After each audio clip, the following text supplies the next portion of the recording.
Ô, Márcio, uma pergunta agora do nosso seguidor, o Ronaldo Ribeiro. Ele pergunta: tem um retorno em dividendos mínimo que o senhor exige para comprar uma ação? Não, não tem um mínimo. O mercado já me ensinou que dividendo você ganha por quantidade possuída. Não vou cansar de falar isso. Então eu tenho ações que pagam dividendos pífios. Por exemplo, a Klabin paga 0,06. Tá entendendo? Só que eu tenho 100 milhões de ações.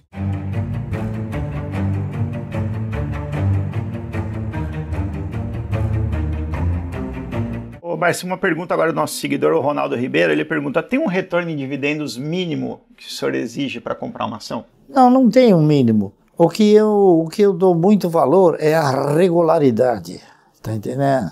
Porque o mercado já me ensinou que dividendo você ganha por quantidade possuída. Não vou cansar de falar isso. Então eu tenho ações que pagam dividendos pífios. Por exemplo, a Klabin paga 0,06. Tá entendendo? Só que eu tenho 100 milhões de ações. Então é o que eu procuro falar: olha, se você tiver uma ação, você vai ganhar uma vez o dividendo. Se você tiver 100 ações, você ganha 100 vezes. Se você tiver 1 milhão de ações, você ganha 1 milhão de vezes.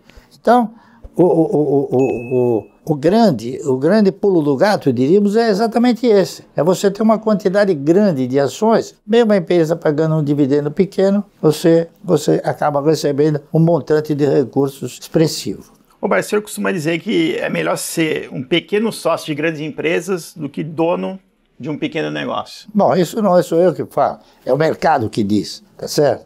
Isso aí já é um fator consagrado, porque você pega, por exemplo, quantas empresas que ostentam projetos enormes quebraram e quantos pequenininhos quebraram, né? Então, agora, por exemplo, a pandemia não é que quebraram, é que desapareceu. Donos de um pequeno negócio desapareceram, porque houve um problema sério, problema de saúde, que nós não conhecíamos a gestação do problema. Então, isso aí deu assim margem a que a gente possa interpretar e consolidar essa filosofia de que, ao invés de você ser dono de um pequeno negócio, é melhor você ser parceiro de um grande negócio. Ô, Márcio, o Lula falou isso aqui recentemente, cara, ainda falando aí sobre Brasília. Esse país precisa parar de ter gente vivendo de dividendos e ter gente vivendo de trabalho, de geração de emprego, de geração de renda, porque é isso que faz a economia girar. Você não acha que o problema do Brasil é ter gente vivendo de dividendos? Não. O mundo inteiro tem pessoas que vivem de dividendos. É que o Lula, acho que ele não sabe, mas ele não sabe que o mundo começou não se criando empregos. O mundo se criou, as pessoas olhando para o futuro, procurando desenvolver novas filosofias, novas tecnologias, criando empresas e as empresas criando emprego. O Lula acha que essa situação é invertida. Tem que haver emprego sem haver empresa. Quer dizer, é um pouco difícil, tá certo? Perfeito, Márcio. Eu queria pedir para você contar um pouquinho como é que foi a sua carreira no mercado financeiro, Márcio. Você foi sócio aí minoritário de corretora, você foi operador de pregão aí durante muitos anos, você escreveu como colunista de jornal aí sobre o mercado financeiro. Conta um pouquinho aí sobre as suas experiências profissionais no mercado financeiro, porque na próxima aula a gente vai tratar desse tema, sobre carreira no mercado financeiro. A minha carreira foi uma carreira tranquila. Eu nunca dei um berro para comprar ou para vender ações, porque eu operava para minha carteira e para a carteira de clientes que compravam os mesmos papéis que eu. Então a minha figura no pregão sempre foi no sentido de acompanhar e produzir a melhor compra para mim e para todos eles, tá certo? Até que chegou uma hora que a CVM passou a exigir coisas ridículas, na minha opinião.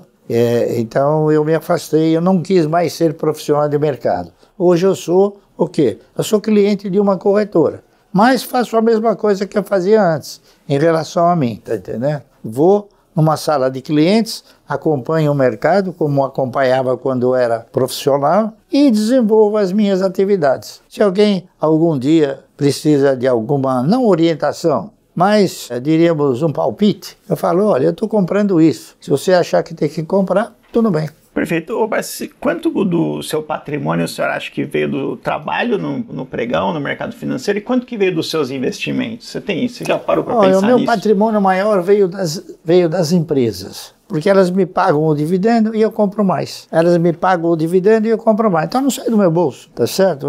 Isso que essa estrutura que eu projetei, ela mostrou para mim que é extremamente É interessante você ter as ações, a quantidade, o pacote de ações, receber o dividendo e não descarrilhar, ou seja, não desviar o projeto, continuar fazendo a mesma coisa. Então eu comecei comprando 1000 ações, depois eu comecei comprando um pouco mais com que o resultado produzia, e assim foi. Hoje eu já compro 10 milhões, 20 milhões, entendeu? É isso aí. Então é progressivo isso. Mas eu sempre digo, você tem que começar. Se você não começar, nunca você vai chegar a lugar nenhum. Tem uma outra pesquisa, Barsi, que diz que nos Estados Unidos tem 25 milhões de pessoas que têm um patrimônio de $1 milhão.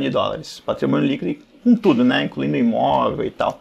Aqui a gente tem 250 mil, é 1% do que tem nos Estados Unidos. Por que a gente não vai para frente? Por que a gente não consegue ficar rico? Eu acho o seguinte, você quer ver? Talvez seja respostas, não é? Você conhece alguém que integre a estrutura Forbes, que só em imóveis? Não. Todos aqueles que integram a estrutura Forbes são através do quê? De ações. Negócios. De negócio e ações, entendeu? Então, eu acho que nos Estados Unidos, o universo de pessoas que têm ações é substancialmente superior ao do Brasil, né? Tá certo? E outra coisa, o americano, ele tem a cultura do investimento que mostra a ele que ele tem que investir na geração de riqueza. E é o que ele faz. E é o que nós não fazemos, tá certo? Então, as nossas diferenças estão aí, pura e simplesmente aí, tranquilamente.